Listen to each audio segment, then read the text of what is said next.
Oh, he's just a racist. You'll hear them saying, in other words, they devalue black life. Police kills a young black man, or even if the Arab, the Middle Easterner, kills the young man, 17 years old, down there at Springdale and Howell. He must have been doing something wrong. And here's the deal. We don't, in America, we don't kill our young black men for stealing a bag of skin. And you know, a few years ago, one of those guys from Yemen killed a young man over a bag of skins, right in the chest with the bullet. Not long ago, this Middle Easterner killed a young 17-year-old over a cooler, beer cooler, whatever it was, I don't care. We don't do that over here. And why is it so hard, Talib, to galvanize black people to be upset over this? Killing my nephew. You can't do that and get away with it. Why is it that we can't, Talib, get 100 people, 500 people to be down there on Springdale and Howell to say this is unacceptable? Go ahead, Talib. Well, primarily, give him a microphone there. Primarily because, as a people,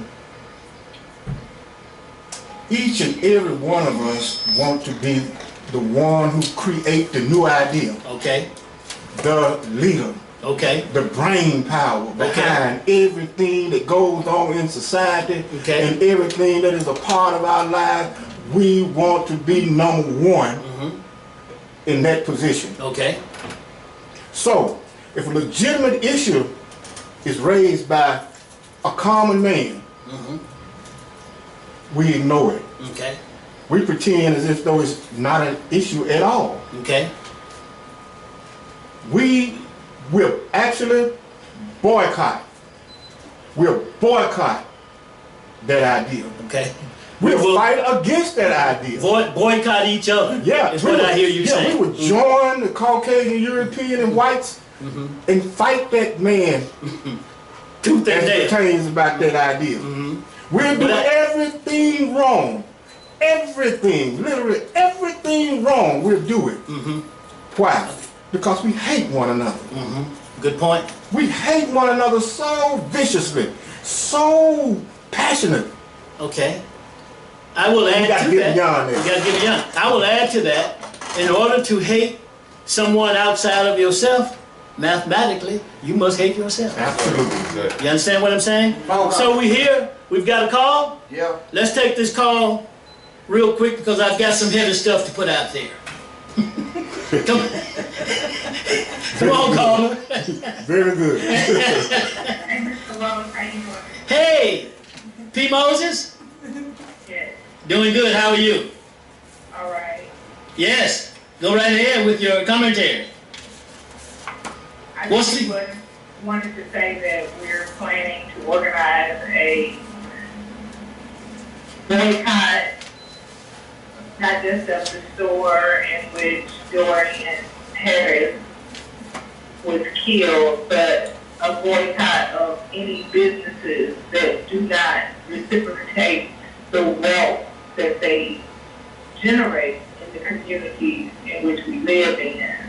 If I can pull up to Thailand and CD and Snapco, and they give me 3 points off on my gas for the next time that I come, these other businesses who are just saturated within our communities are being put on notice that they're going to have to reciprocate the wealth in which they derive from our economy. And I wanted to make sure that everybody knew about it. The beginning of the campaign is called Rise Up North Memphis. We're beginning in North Memphis due to the catalytic moment in which Dorian Harris was gunned down and killed for no other reason than he was a black boy in a black neighborhood in which people thought that he was not cared about. P. Moses. Yes. What is the status of the boycott as of today? The status of what? The boycott. Are we going to be? Yes.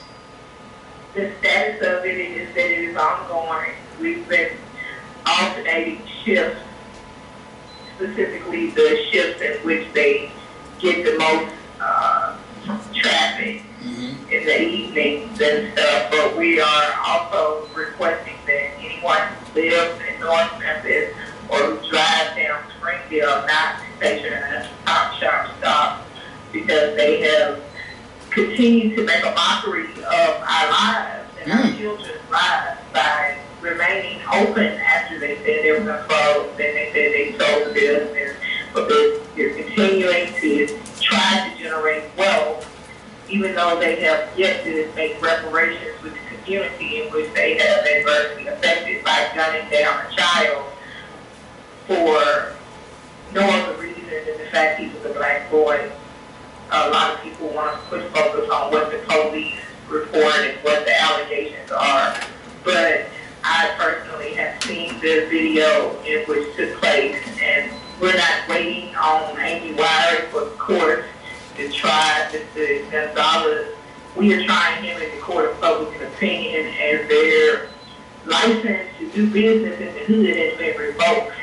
They are no longer welcome or allowed to make money at that city store, and we're using this tragedy as an opportunity to formally put the rest of the businesses in our communities on notice that make money every day off of us and our poverty, that they're either going to have to reciprocate the wealth in which they make, or they're not going to be able to do business in our communities anymore. Nowhere else in other countries or even in America can you go into a predominantly whatever neighborhood, whether it be black, white, Jewish, and make the type of money that the Middle Easterners have continued to make without putting some of that money back into the very community in which they make the money.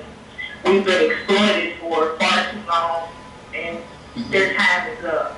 Their visas haven't been expired. Their hood visas have been expired. And in order to reinstate the visa, they're going to have to reinstate an agreement with our community because of the things that have been taking place, the disrespect of black women and patrons, the disrespect of grandmothers, the disrespect of the black dollar, which is invaluable but yet not given any type of consideration when it comes to reciprocating the wealth to our community. All right. Thank you, Ms. P. Moses. And if you want more information about it, be sure to tune in to blacklivesmattermemphis.org. And be sure also today they have a national bailout for mothers. Be sure to support the national efforts to bail mothers out. Thank you. Have a good day. All right. Thank you, Ms. P. Moses. P. Moses, everybody. 901-327-2777 is the number to call, or 901-327-2500. Real quick, Omar, you know, last week we talked about systematic obstacles in groups in terms of the way that, and we have documentation to prove this. Eduardo Bonilla Silva, the document we examined last week. So on some of the local talk shows, they want to know in 1976, is that relevant today in terms of the disrespect of African Americans / black people, if you will. 2018, and we pointed that out last week. And go ahead, Omar, and touch on any of that you'd like to touch on. I'm with P. Moses. Why would you give money to a murderer? You give justice to a murderer. And his whole family, if you have to. He should be run out of town, and anybody related to him and who supports him should be given the same kind of justice. We have got to, as black people, come together as one unit and get rid of the injustice in our community, but we can't do it if we are divided. And they know we are divided. That's why they can come. You know, if you go into a cemetery, you can rob dead people because they all dead. In the black community, it's like they walk into a cemetery. It's money in here, and they can take the dead people and take the money off of them, and they don't even resist. That's right. We have got to wake up the dead. That's what this radio show is about, waking up the dead, bringing you out of your comatose state so you can stand up and do something for your own people and also liberate yourself. She's exactly right. I support her 100%. We have got to do that. And if Donald Trump in the White House ain't waking your head, You almost said something. Want me to hold you back? Hold it back here. And go ahead, Omar. We have got to wake up. This is our moment. And if we don't do it now, it'll never get done. All right. Do we have a call, Isaac? Yes, we do. Go ahead, caller. Hi, your name is Samai. Hey, Samai. Yes, I was calling to comment on what has been discussed. I think it's easy for us to really talk about all the different issues that we have as black people in our various communities. Yet, to really, we talk about the needs and we talk about all these different things, but we have to really look at, okay, realistically speaking, we have been through over 40 years of trauma. So we're going to have to deal with our issues on a deeper level, psychological level. And that takes some real work, individual work. It's beyond just reading, it's beyond just listening to the radio. It takes some putting things into practice. Like literally every little aspect of our lives has been traumatized. It has been ruined. And we have to really do that self-work. That self-work, each and every one of us has to do that self-work so we can come back to our actual self. All right. Good point, Sal. We're going to dig into that. Cedric Curberson. What about it, Cedric? The community, the status of where we are today, with all of the above. I agree with everything that was said so far, especially Ms. Pete Moses. And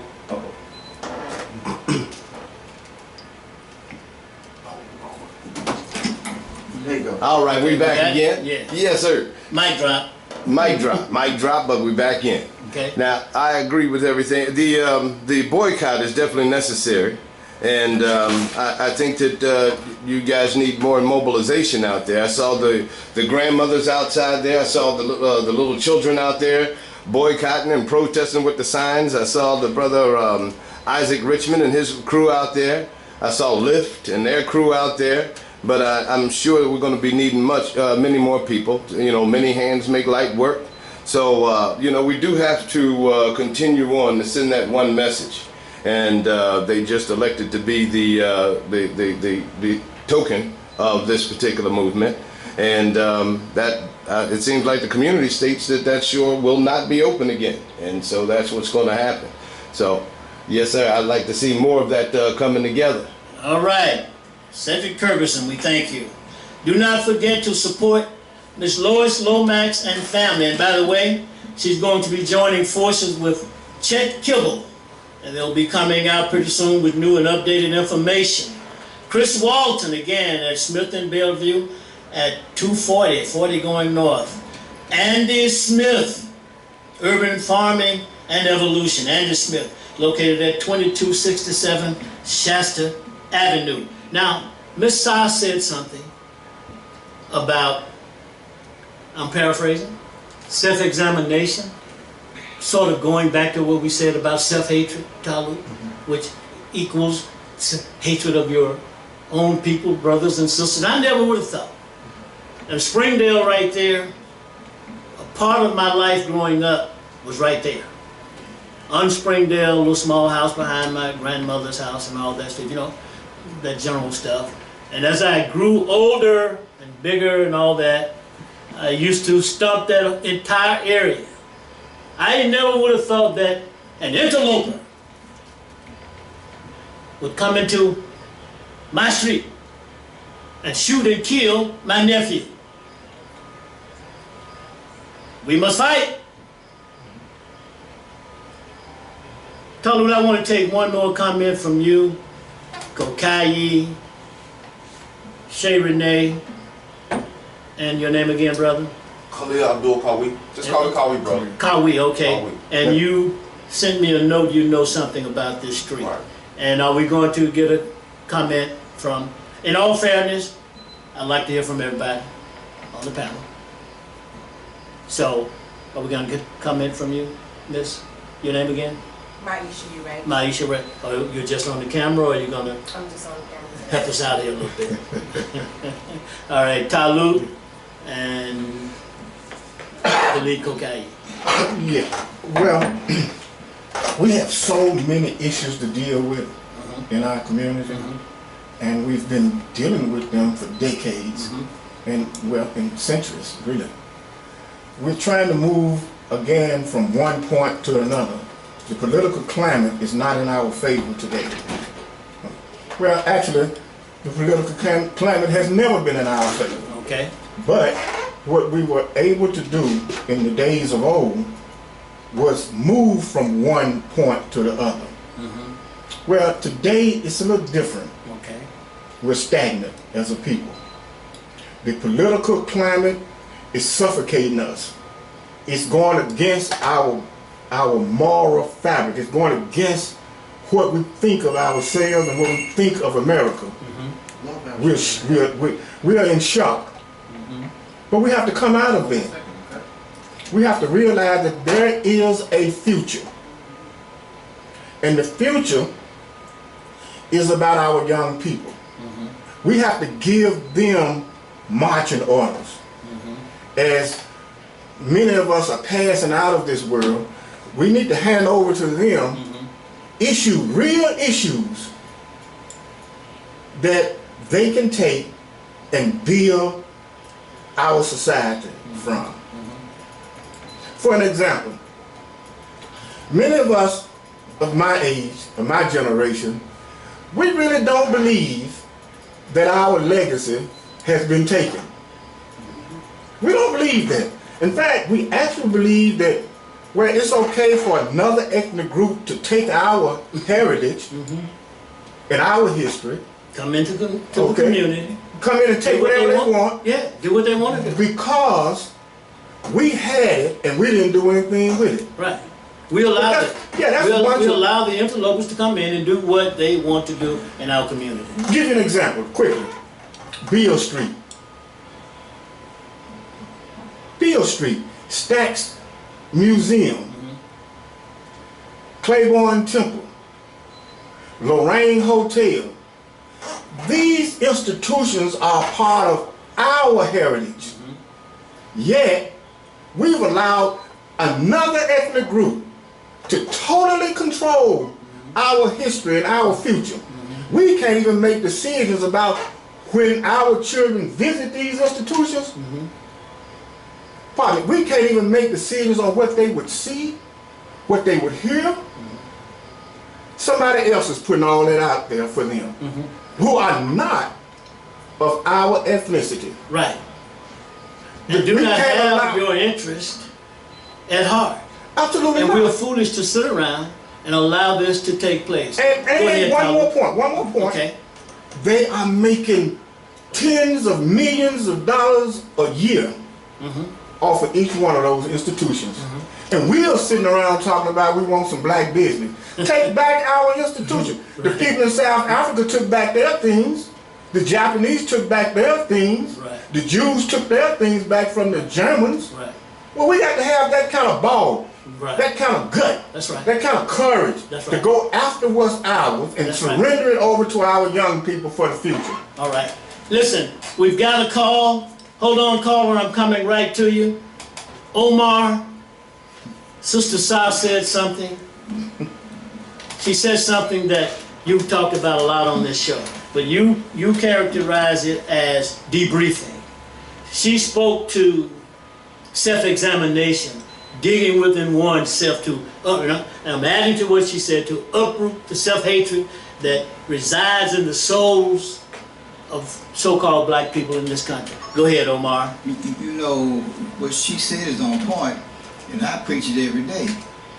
if you take an astronaut and send them into space, if they just stay a few hours, when they come back down, the first person to see them is a medical doctor and a psychologist to make sure they came back in their right mind. If you go into a war zone, when you come back, you don't just get a physical examination, you get a mental health evaluation, make sure you're in your right mind, to make sure you're not a victim of post-traumatic stress disorder. Just for a couple of years in a war zone. But you had 400 years of oppression from a demonic oppressor. And you didn't get 5 minutes worth of, debriefing of any kind of, making sure you're back in your right mind. And you've been, look, it's not just the 400 years, it's every year after that you have been a victim of this same oppression, this same white supremacist system that you're in. How can you be in your right mind when you still hate yourself? I mean, I talked to somebody yesterday, we were talking about, you go into a church where they don't have a picture of Jesus, they have a mixed congregation. Well, why don't they have one? They know what he look like. But they might offend the white folks that's coming. Well, hell, we didn't get offended when he gave us a white Jesus. We need to know who he is if we're going to worship him. And we know his daddy here. He look like his daddy. I mean, we got a chance to get out of this mess again. But we got to find a way for our children to get a positive self-image of themselves, because the media misportray us in the media all the time. I was looking at a State Farm commercial. This black man was cooking something in the kitchen, the house caught fire. And then the wife and the black man on the sidewalk talking about they glad they got State Farm. But I'm looking at the black man. This black man is about 4 or 5 inches shorter than his wife, deliberately, to minimize the black man. It's like the woman is the dominant. I see a lot of commercials nowadays with white men having black wives. But I don't see many with black men having white wives. It's like the white man has made the black man irrelevant. Even in the McDonald's commercial, I see children gathered around having to eat some crazy food from McDonald's. But the white children at the top of the picture, black children at the bottom of the picture. I see it all that. These are subtle suggestions that you are irrelevant or you are going to be non-existent. That has to change. I'm with Sister Sal. We should ban television like that in our house for 5 years so we get our minds straightened out. And then once we get our minds straightened out and know who we are as a people, we don't even know our own history. They took Egypt out of Africa. And then they took Africa out of history. We don't know who we are, but we need to learn who we are, and the only ones that can teach us who we are is we ourselves. Absolutely. We got to know that, and if we're going to be a functioning people in this world, and we don't know it, and we are hurting ourselves by letting them be in charge of us. 901-327-2500 or 901-327-2777. Kokai, I'm coming to you next. Kokai Jamo is here with us, but let's take this call real quick. Go ahead, caller. This is Mama Ayo. Hey, Mama Ayo. Hello, I'm just enjoying the show today, and I wanted to remind our people that in order for us to go along the path that everybody is talking about, everybody keeps talking about it, but it's about positive action. If you know you're sick, you need to do some things to help heal yourself. Don't go to the enemy to heal you, because he will send you further down the road of destruction. So one of the things that we're doing is, today is a celebration, but it's a holiday that was given to us. To be, especially black people, every day you should be telling your mother that you love her, as well as your father. Highlights. We have the spirit of self-determination. On May 19th, Saturday, next Saturday, from 2 to 5, we will be honoring one of our heroes that gave his life to stand up against this United States imperialist white supremacy system. His name is Malcolm X, El-Haj Malik El-Shabazz. We will be at the Ed Rice Community Center. We're inviting you to bring your children and yourself to be reminded of the things that he talked about. They're still relevant. Nothing has changed. Yes, it was back in the 60s, but it hasn't changed. 2018, same message, the ballot or the bullet. We're asking for our people to rise up and for self, and there's a way you can do it. You've got to critically look at food, clothing, shelter, education, everything. What are you controlling? And there's a way to turn it around. So we have to love self before you can love the race. And those are some of the psychological problems that we're dealing with. So we're encouraging everybody to come down and to be reunited with some of our elders who gave their lives for what we're doing. And it will put perspective on why we have foreigners in the community, why we're not owning our own stores, our own bakeries, our own dressmaking shops, our own machine shops. It'll put a better perspective. So we're inviting everyone, and I congratulate everyone on the program today. Thank you. Thank you.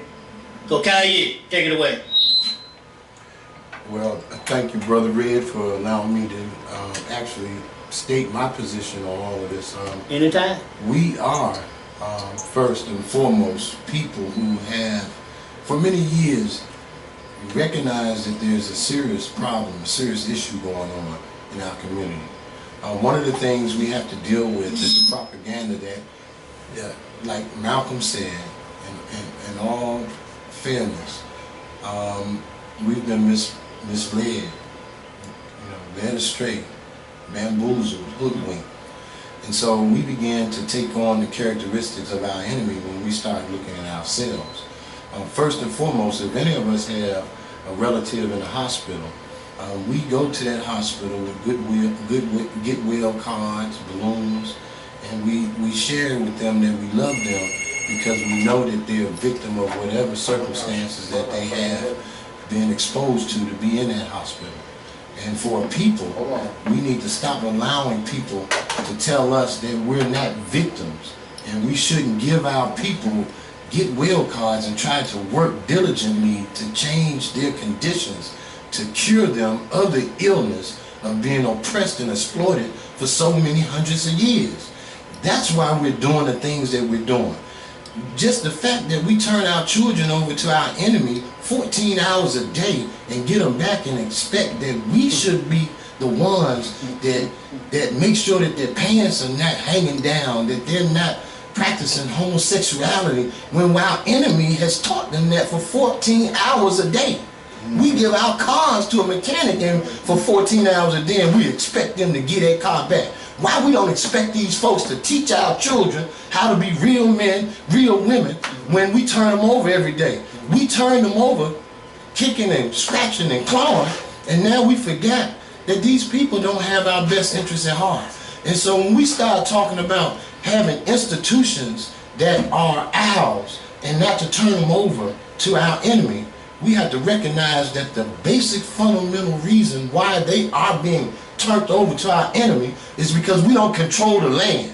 And if we don't control the land, every institution that they have here in this country will be financed, will be supported by our enemy. And guess what? We're not the ones they're going to finance and support to have these institutions. So when we had a bunch of black people trying to take care of the Lorraine Motel, trying to take over Beale Street, they didn't give us the money because in a capitalist system, the fundamental foundation of this oppression is that you have to have funds. They got them all. They got all the funds from the blood, sweat, and tears that our ancestors used to develop their wealth. They use that same wealth to make sure that they control the institutions above them. And we expect them to create an institution that's going to support the liberation and freedom of our people.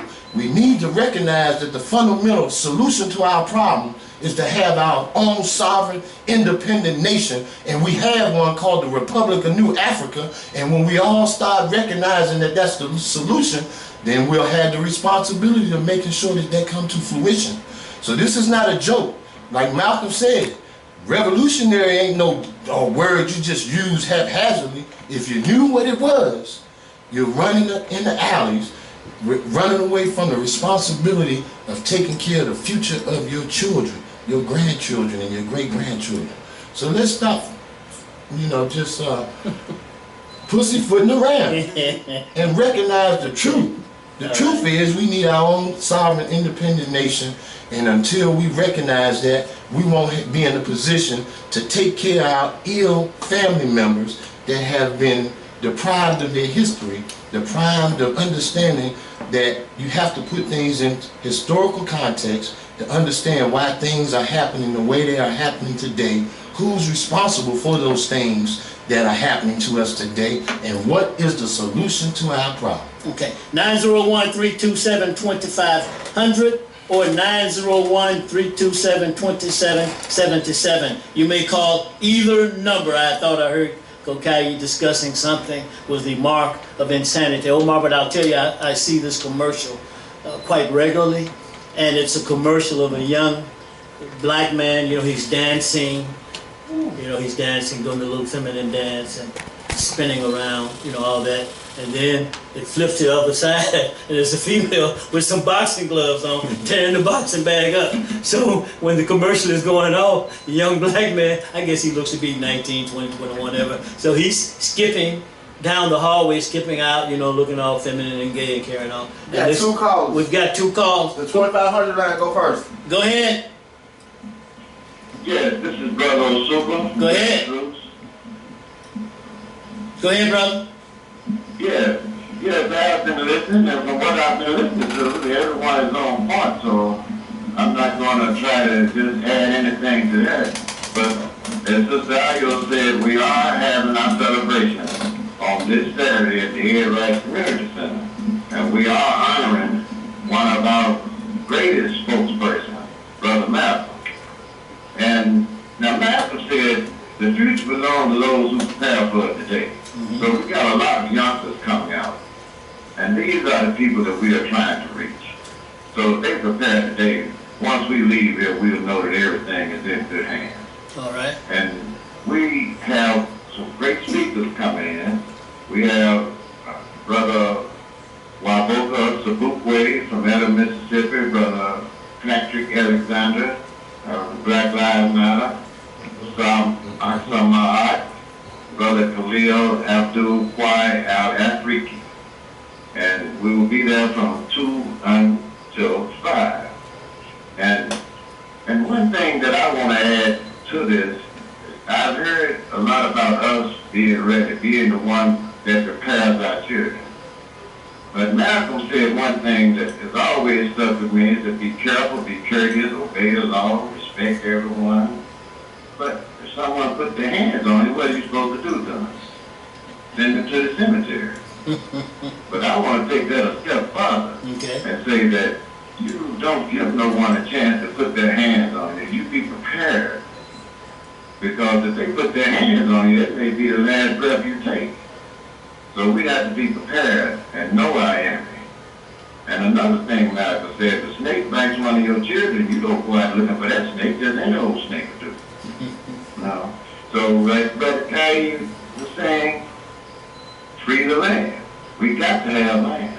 And we have the people with the money, with the funds to obtain this land. We're about the 3rd or 4th largest country in the world when it comes to spending. You know, if we take this money and spend it in a proper manner, then we can get to where we're going.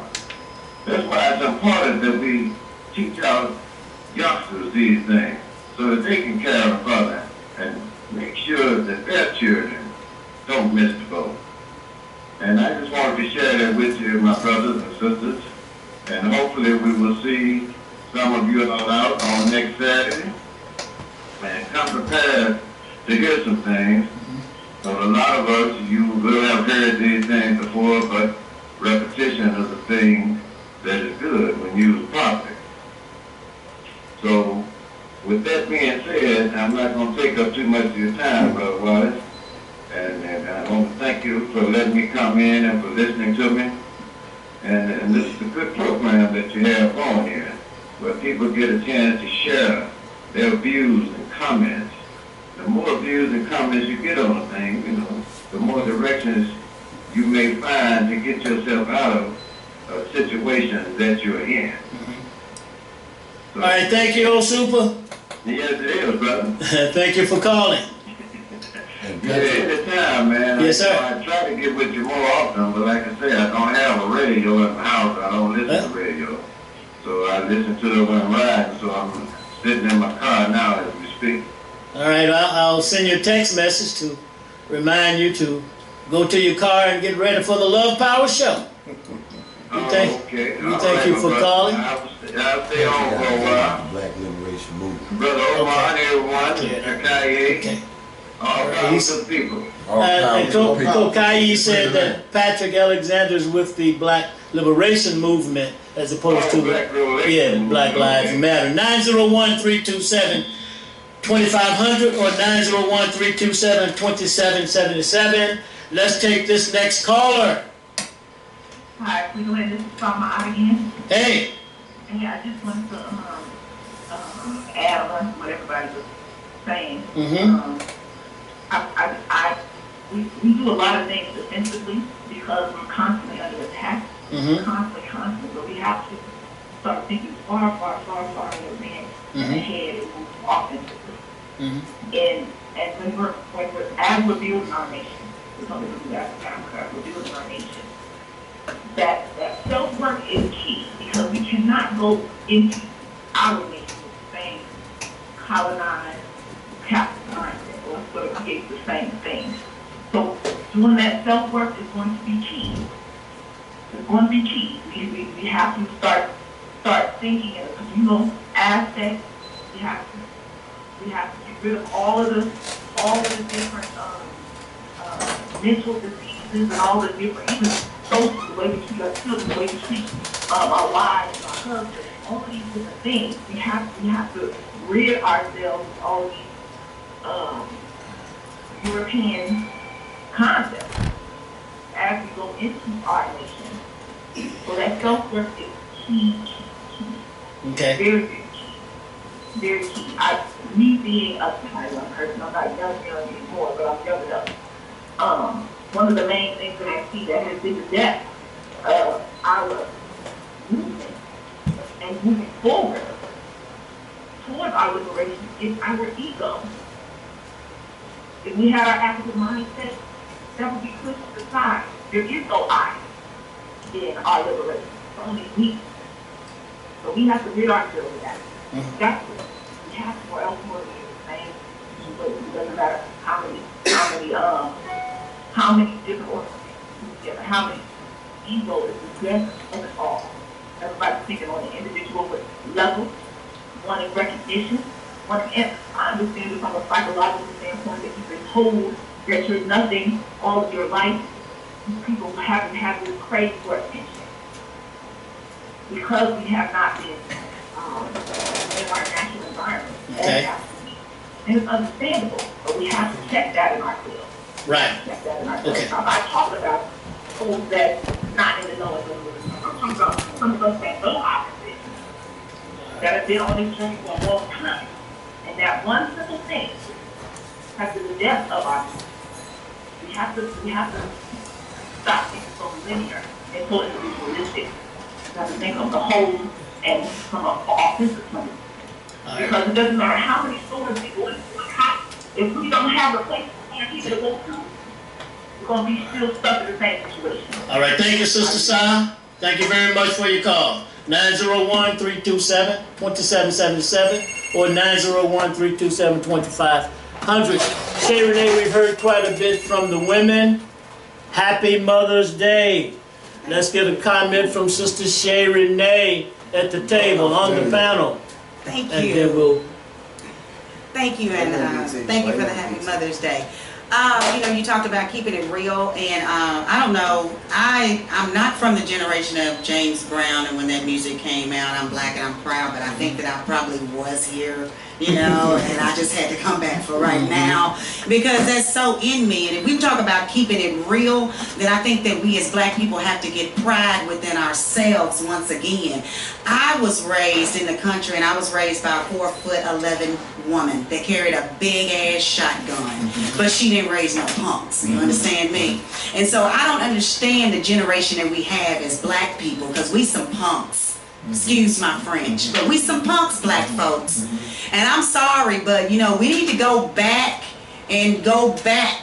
rewind. Because today ain't did nothing for black peoples but make us a whole bunch of wimps. And I don't know if y'all seen the Diary of a Wimpy Kid, but it's talking about black folks today. Now we sitting up here, we thugged all out, we talk about how hard we are, but we ain't nothing but some weak. We will bend over, we will sell, we will give up our rights, and we are the baddest things they put on TV. Weak. That's a flodge. It's flogging. We not that bad, because if you look at the black race, you'll see how weak we are. They paint us as monsters on TV, but when in reality, we are weak. And if they gonna paint us as bad mother foes on TV, then why don't we stand up and be something? And this is a woman. Okay. I'm a woman. And I stand behind my black men. And I'm talking about black men that are not afraid to stand up and be a man than how I was taught. If a man is not a protector, a provider, and leading you, then that's not a man, girlfriend. And this is coming from a woman. And so I ask, and it's Mother's Day. And as a mother, I ask, children, rise. And remember who you are, because we got some phenomenal children. If we wasn't, God would not have chosen us. Thank you. All right, thank you. We've got 9 minutes left, and I go to you, brother. Yeah, All right. raise it up. Hold on, BT, we coming to you. All right, in regards to keeping it real, we have to keep it real then. So when it comes to the black struggle, we have to always talk about the internal contradictions. And these internal contradictions do come from white supremacy, which does control all areas of human activity. Speaking about the Springdale and Howard situation at the store, I'm gonna just tell you some of the things that we've seen on the ground. So when we're not boycotters. I'm anti-boycott because we believe that has been exhausted. But it has a place for certain people. We believe it has been exhausted. But so when we organize in the community and speak with the gang members about why not shopping at this store, why going to King's, which is an African black store, and we spoke with King's too, we meet a lot of conflict. We met so much conflict that some of the guys pulled guns on us, literally. And the reason being that they'll pull guns on us because it goes back to what our brother said. Black man, who taught you to hate yourself? See, when you hate yourself, it's easy for you to be bad and tough towards me. But when it's time for you to be bad and tough towards the white man who has been historically oppressing you, you can't do that. So that does come once again back to the internal contradictions that we face. And we have to, but to really understand where we are, we have to understand how we got here also. And the way in which we did get here was due to this global construct of white supremacy.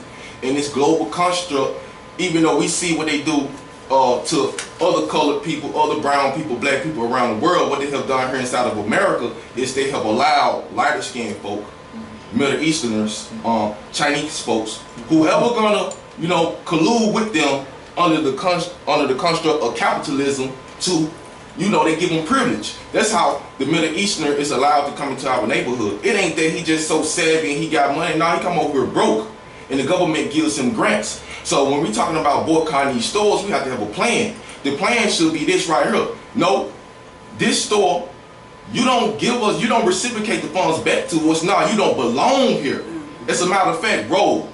And we're going to put our sister or our brother in this store. Not just to boycott it and then ask for, well, we're asking that you don't kill us over a beer.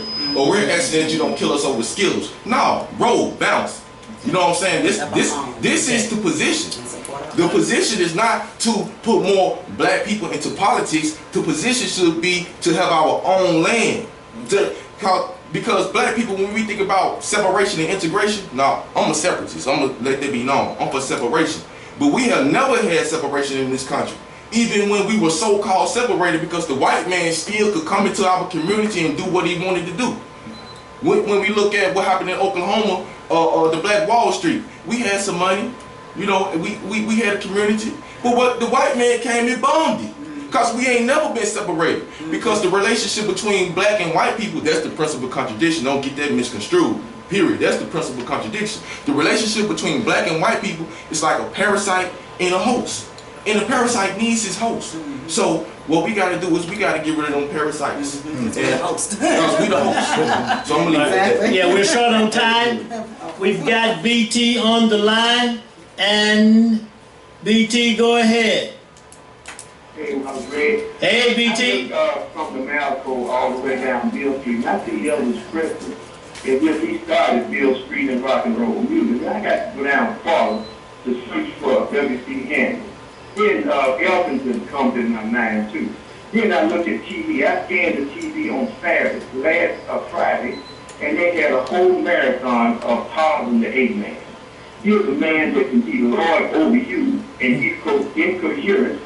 They let you know that the chief of the white man can be the boss over you. And they ran a whole marathon. Then after that, I back and forth looking at it. Then they had King Kong. You know what that image was? The blue black man, and he's anxious over little blonde. They see, they send messages, just like Farrakhan said. They're wickedly wise.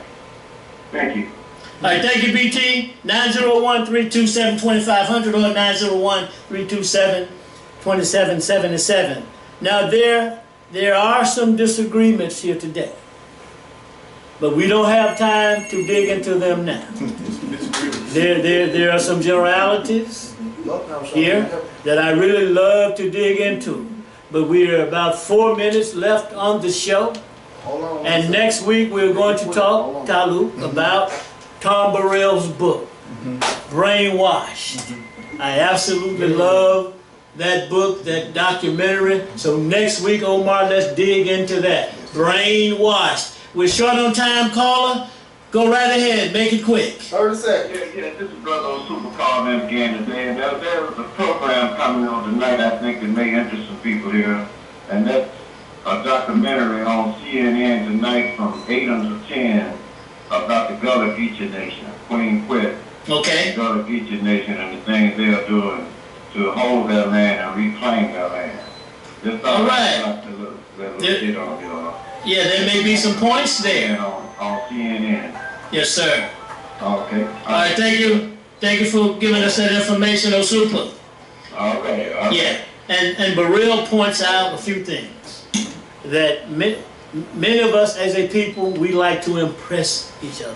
So we go and get in debt with the information out there that you're paying higher interest rate and higher this and higher that. We're still going for that kind of carry on. He also points out the difference in black people, African Americans, if you will, the difference in the history and how in terms of how we got here. He talks about the media, which BT just talked about, you know, black, ugly, thick lips, no good, criminal, demon. This is what he does in his book. So we'll get more into that next week. And what we need are groups of committees that address all of these issues, including the disagreements, including the internal contradictions, etc. And it's time to have some final thoughts. And Cedric, since you haven't said anything, any while in fairness, if you want to, because I like for everybody to say something if they want to. Well, in final thoughts, I'd like to just speak on the young man over there on Dorian Harris, over at the that was killed by the Stop. What was the name of that place? Top Shop. Yeah, the only reason why, you know, we want to give him a commercial right now is to make sure that we don't support him. Any other time, you know, we wouldn't even be mentioning their names, but right now they're important. But let's not make sure that we fall into the same trap that the media is trying to put him into. They're saying that he was a criminal. They said that he stole a beer. Now, no one of us attested to that point. That was just a statement made. That was some kind of protection for the store owners in their defense. But there was never anything proven that he stole a beer in the first place. Now, I personally had and I think you were out there, yourself, Brother Wallace Red, when the police officer came up and surprised us that he knew the boy Dorian Harris and told us he was a good kid. He said, oh no, he was one of the good kids around. He said, I know all these little kids around here. And he said, I usually know the ones who get into trouble and who doesn't, but he said, no, Dorian was a good guy. And then there was a couple other young men who came by and they gave their testimonies about who Dorian Harris really was. So let's not let us believe that he was this depicted character that they always portray us to be, is some little kid in the hood who lost his way. And, you know, he doesn't know anything better than stealing and robbing and all these negative things. I'm not hearing that this is our brother Dorian Harris, and we know that that is not the depiction of the young people that we birthed as young black men and young black women. Okay. Final thoughts, starting with Omar, 30 seconds. We're up against the clock. We need to have a national wake-up call.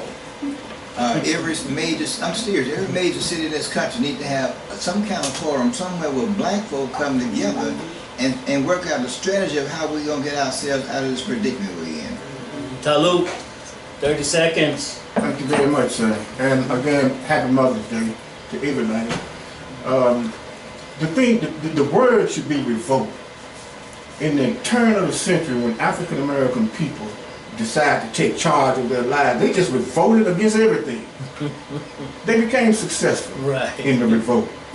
So if we just take time to think, just revolt, let's just revolt against all this crap.